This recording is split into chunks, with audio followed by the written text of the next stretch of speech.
하나님의 속성 가운데 중요한 것들이 몇 가지 있습니다. 그 중에 하나가 응보하시는 하나님, 받아 마땅한 것을 주시는 하나님이란 그런 의미고, 또 한 가지는 약속을 지키시는 하나님이십니다. 언약하신 것은 반드시 이루어 주십니다. 그래서 하나님은 프라미스 키퍼다 그렇게 이름합니다. 약속을 지켜주시는 분. 그래서 오늘 창세기 26장이 그에 대한 내용을 잘 우리에게 보여주고 있습니다.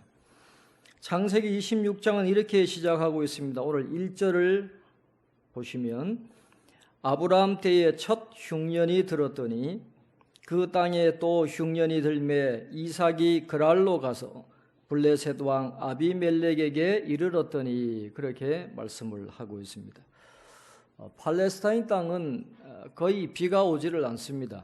그래서 농사를 지어도 비가 오지 않으면 결실을 하지를 못합니다. 그래서 흉년이 아주 반복적으로 왔던 지역이 바로 팔레스타인 지역입니다.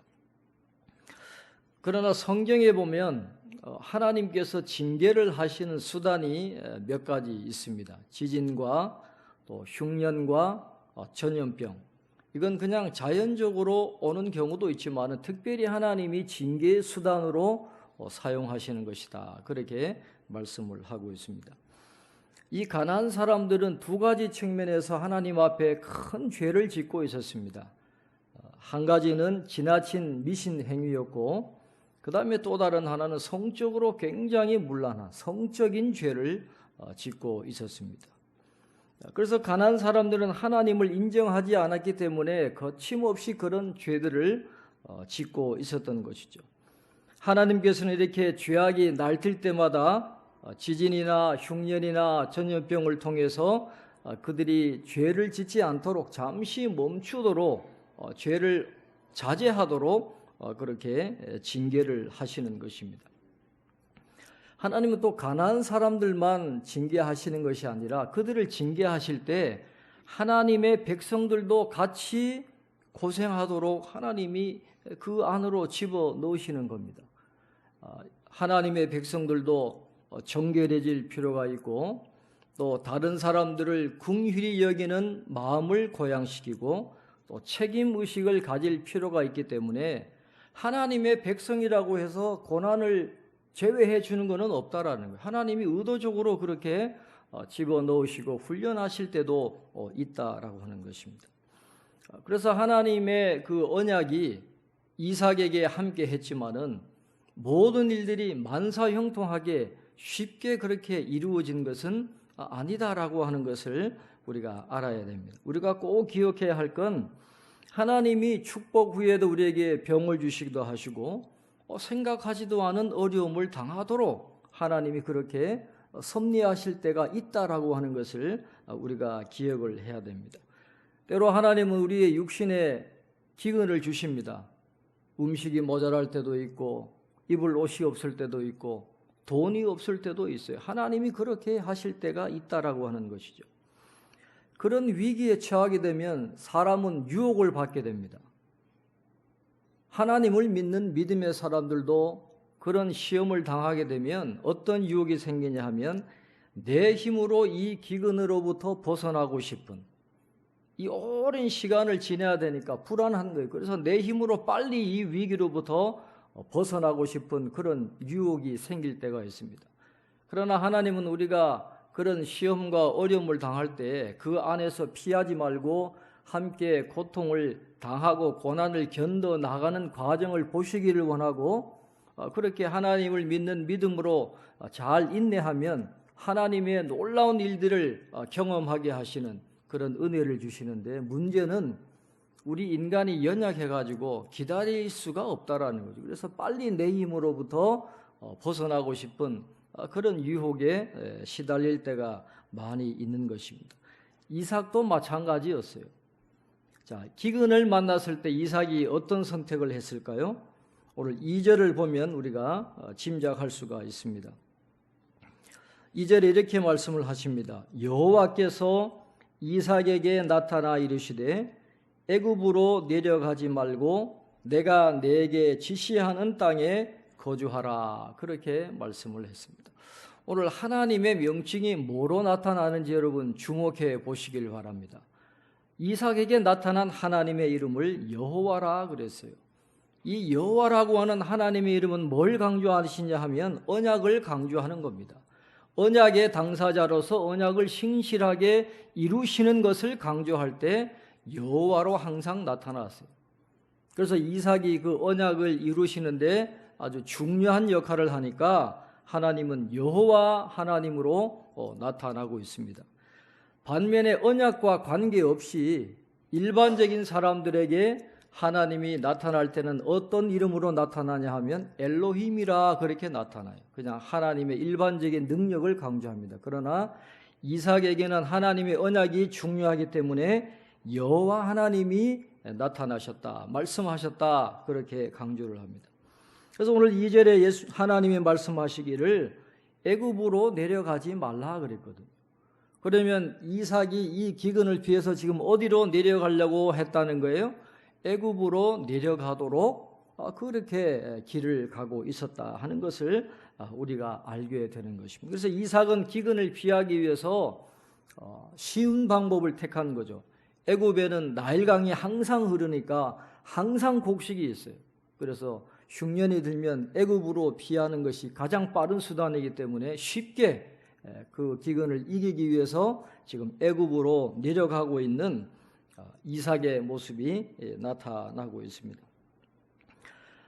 약 3,500년 전에 그 애굽의 국경 수비대가 남겨놓은 기록을 보면 가나안 지역에 기근이 심했을 때에 이 가나안의 베두인족들이 그 국경을 통과해서 애굽으로 넘어간 그런 기록이 남아 있습니다. 오래전부터 팔레스타인 땅에 기근이 들면 다 애굽으로 곡식을 구하려 내려갔던 것을 보게 됩니다. 그런 관습을 따라서 아브라함도 애굽으로 내려갔고 심지어 나중에는 예수님도 부모님을 따라서 환난을 피할 때 애굽으로 내려갔거든요. 그래서 주후 1세기의 역사가인 그 요세푸스에 의하면 당시 예수님 당시에 애굽에 살던 그 유대인 디아스포라 숫자가 100만 명이나 될 정도로 이 팔레스타인 땅과 이 애굽의 관계가 굉장히 밀접했다라고 하는 것을 우리가 알게 되는 것입니다. 그래서 이삭은 쉽게 가나안 땅을 떠나서 애굽에 내려가려고 하는 마음으로 지금 길을 가고 있는데 문제가 있는 겁니다. 하나님이 애굽으로 내려가지 말라는 거예요. 왜 애굽으로 내려가지 말라고 하십니까? 3절 4절에 하나님께서 이렇게 이야기하시기 전에 이 애굽은 죄악의 도성입니다. 성경에 나오는 애굽은 죄악의 도성이에요. 타락의 도성이고 신앙 연단의 장소예요. 하나님의 백성들이 가면 안 되는 곳입니다. 성경에는 그런 말씀이 자주 나오거든요. 예레미야서 42장 19절에 보면 유다의 남은 자들아 여호와께서 너희를 두고 하신 말씀에 너희는 애굽으로 가지 말라 하셨고 나도 오늘 너희에게 경고한 것을 너희는 분명히 알라 그렇게 말씀했어요. 에스겔 23장 3절에 보면 그들이 애굽에서 행음하되 어렸을 때에 행음하며 그들의 유방이 눌리며 그 처녀의 가슴이 어루만져졌나니 그랬습니다. 애굽은 행음하는 곳이에요. 하나님을 떠나서 우상을 숭배하는 곳입니다. 애굽으로 내려가면 하나님을 믿는 믿음이 흔들릴 수밖에 없어요. 그래서 하나님은 애굽으로 내려가면 안 된다라고 반복적으로 말씀을 하고 있습니다. 그러면서 애굽으로 가지 말라고 하시면서 이삭에게 이렇게 말씀하십니다. 오늘 3절 4절 우리 한번 같이 읽겠습니다. 3절 4절입니다. 이 땅에 거류하면 내가 너와 함께 있어 내게 복을 주고 내가 이 모든 땅을 너와 내 자손에게 주리라. 내가 내 아버지 아브라함에게 맹세한 것을 이루어 내 자손을 하늘의 별과 같이 번성하게 하며 이 모든 땅을 내 자손에게 주리니 내 자손으로 말미암아 천하 만민이 복을 받으리라. 아멘. 내 말을 듣고 비록 힘들지라도 곡식이 없어서 배가 고플지라도 이 땅에 거하기만 하면 내가 너와 함께 있어서 아브라함에게 약속하신 이 땅을 너에게 주고 너의 후손을 번성하도록 내가 복을 주겠다. 그렇게 말씀을 하시는 거예요. 우리 기독교에 있어서 제일 중요한 복은 하나님이 함께 하시는 겁니다. 하나님이 함께 하시는 임마누엘이 가장 귀한 복이에요. 하나님이 함께 하지 않으면서 아무리 번성하고 아무리 자손이 번성해도 하나님이 계시지 않으면 그건 복이 아니에요. 제일 중요한 건 하나님이 함께 하시는 겁니다. 그 다음에 다른 복은 저절로 따라오게 돼 있어요. 가장 중요한 건 내가 너와 함께 있어. 하나님이 그 약속을 하고 계시는 것입니다. 이삭에게 하나님이 아브라함에게 맹세하듯이 하셨던 언약을 다시 들려주시거든요. 이건 굉장히 중요한 의미가 있어요.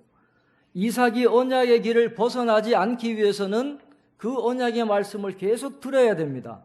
언약의 말씀을 듣지 않으면 언약을 지킬 수가 없어요. 그래서 자꾸 언약을 들어야 되고, 오늘 우리 신약 시대에도 복음을 자꾸 들어야 됩니다. 복음은 한 번 듣고 끝나면 안 돼요. 계속해서 반복적으로 들어야만 우리가 신앙생활을 온전히 해 나갈 수가 있습니다. 여러분, 신약 성경에 나오는 로마서 사도 바울이 고린도에 있을 때 기록을 했습니다. 아직까지 로마서를 쓸 당시에 사도 바울은 로마에 가본 적이 없어요.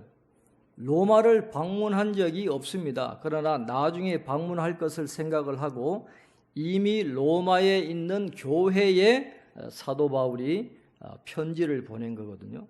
그 사도 바울이 로마서를 쓸 당시에 이미 로마에 있는 교회의 역사는 20년이 된 걸로 추정을 합니다. 우리 교회는 46주년이지만 로마 교회는 21주년 되는 그 정도의 역사를 갖고 있는 교회였다 하는 것을 이야기하고 있습니다. 교회가 있었다는 말은 뭔 말입니까?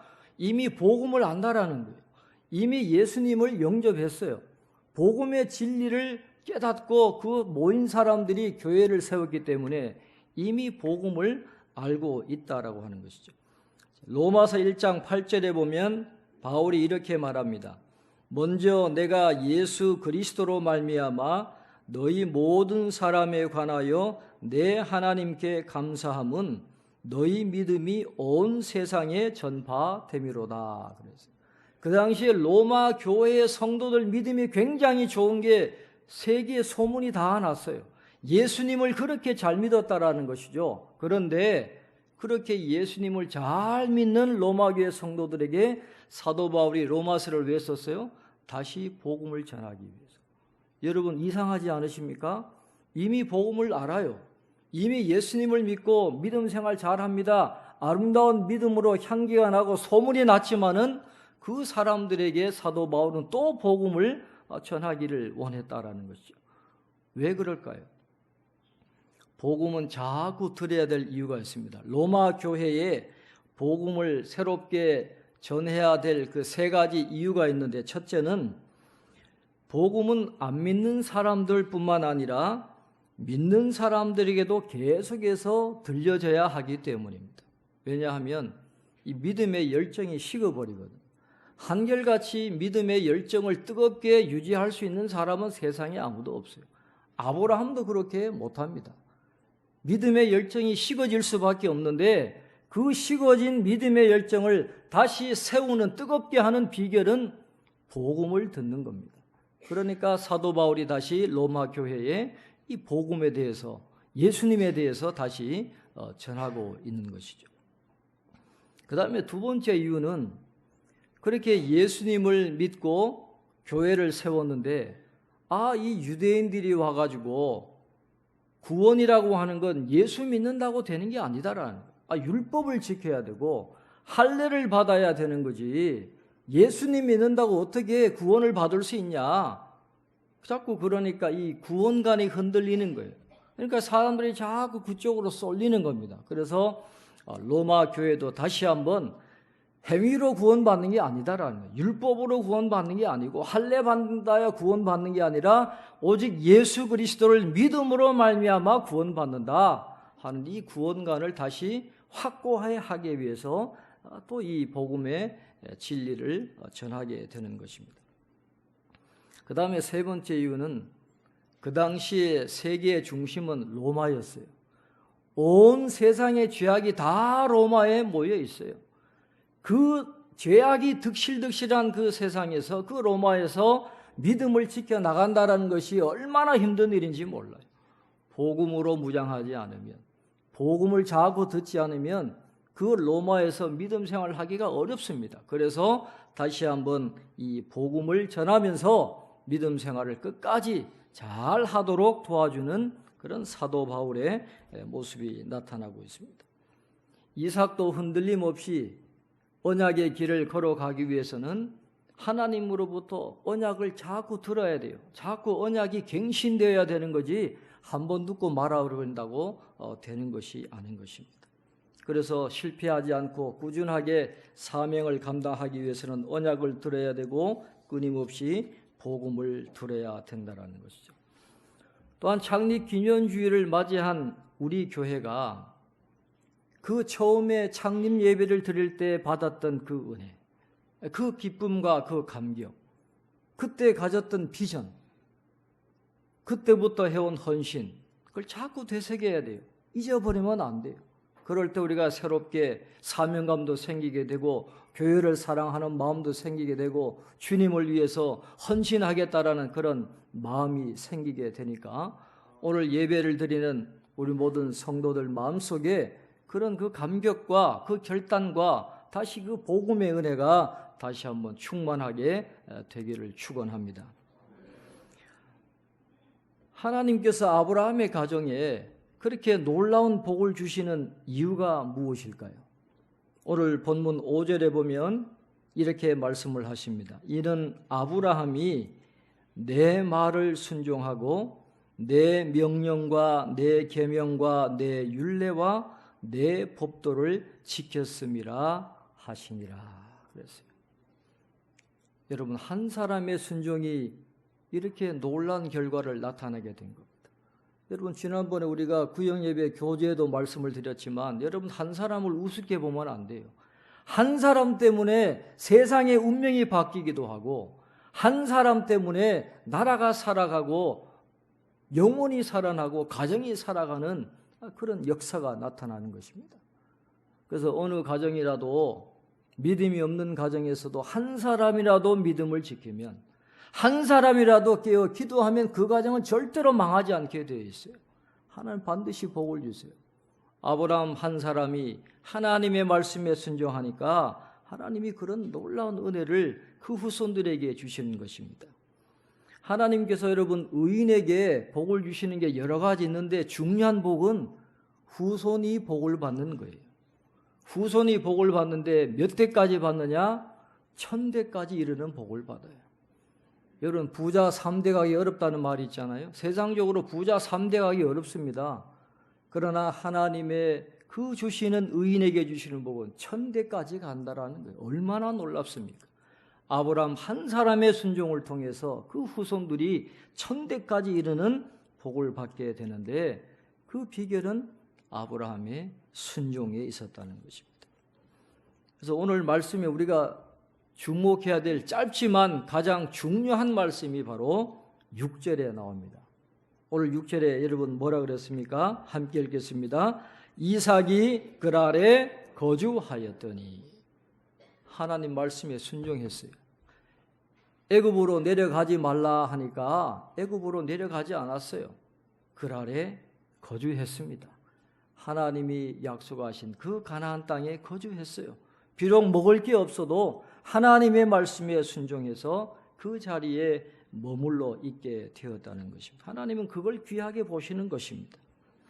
그래서 우리가 다시 한번 이 말씀을 통해서 생각해야 될 건 하나님이 경건한 조상들에게 언약을 세우시고 복을 주셨다고 해서 후손들에게 자동적으로 그 복이 이어지는 건 아니에요.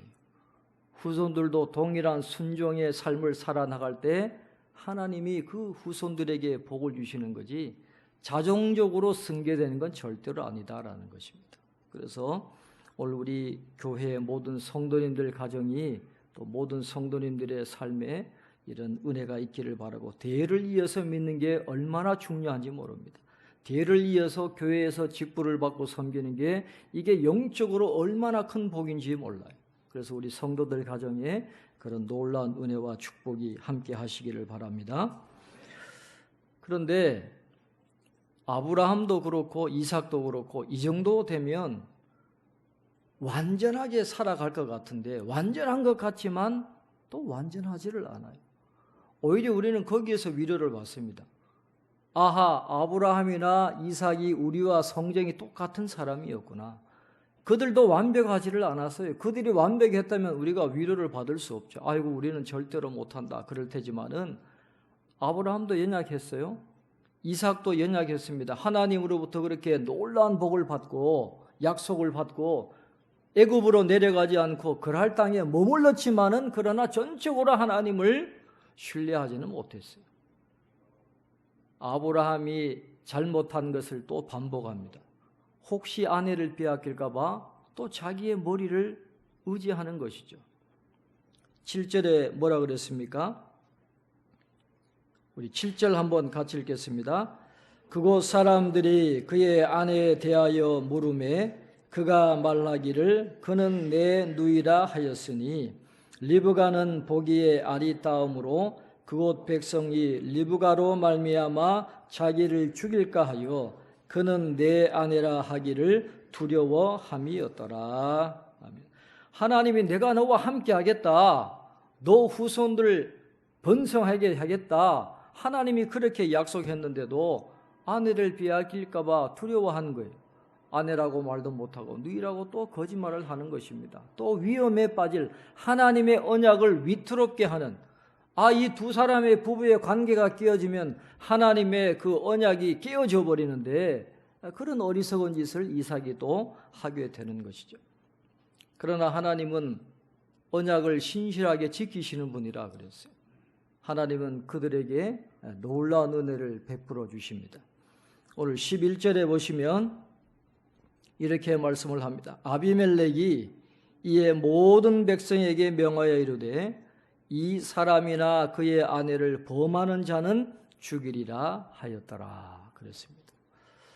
여러분, 애굽 왕 바로는 이름이 아니죠. 애굽 왕의 호칭이 바로예요. 아비멜렉도 마찬가지입니다. 아비멜렉은 왕의 이름이 아니라 호칭이에요. 그럴 그 왕의 호칭이 아비멜렉입니다.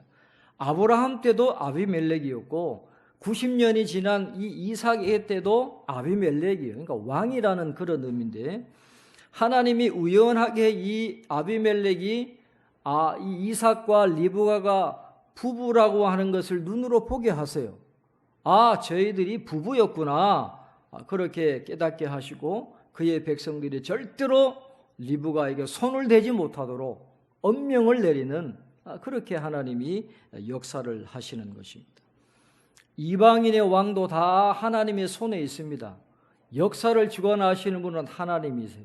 하나님이 이 모든 나라의 지도자들을 세우시고 세상의 질서를 유지해 나가십니다. 그 지도자가 하나님을 몰라도 하나님은 지도자들을 통해서 질서를 세우시고 하나님의 뜻을 이루어 나가시는데, 이삭과 리브가가 위험에 빠질 때에도 하나님은 그 아비멜렉을 통해서 역사하셔서 언약이 지켜지도록 도와주시고 인도해 주시는 그런 은혜를 베풀어 주시는 것입니다. 이렇게 해서 언약을 신실하게 지키시는 여호와, 바로 그분께서 친히 이삭과 함께 하셔서 이제 앞으로 모든 것이 합력하여 선이 되게 도와주시는 것입니다.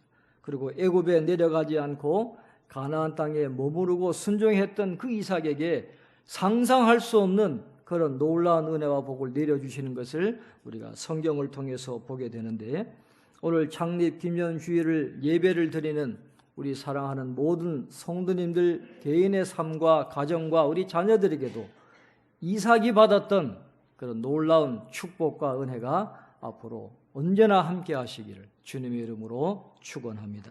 기도하겠습니다. 하나님 아버지, 은혜와 사랑을 감사합니다. 오늘 창립 기념 주일을 지키며 하나님 앞에 감사하며 예배드리게 하시고, 또 오늘 말씀을 들었습니다. 하나님께서는 언약을 신실하게 지키시는 하나님이심을 오늘 말씀을 통해서 새롭게 우리가 깨달았습니다.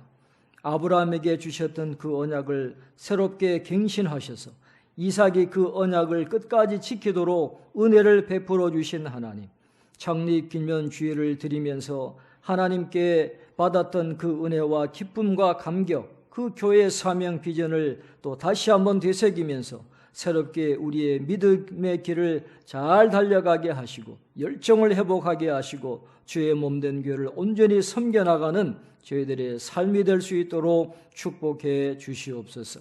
이삭과 리브가의 삶을 지켜주시고 인도하신 하나님, 오늘도 하나님 앞에 나와 머리 숙여 기도하고 말씀을 듣고 예배드리는 우리 모든 성도님들의 가정에도 하나님이 함께 하시고 하나님이 예배하신 은혜와 복으로 충만하게 채워주시고 천대까지 약속하신 하나님의 그 은혜가 자자손손 이어지는 믿음의 명문가가 다 될 수 있도록 축복해 주시옵소서. 감사하고 예수님의 이름으로 기도하옵나이다. 아멘.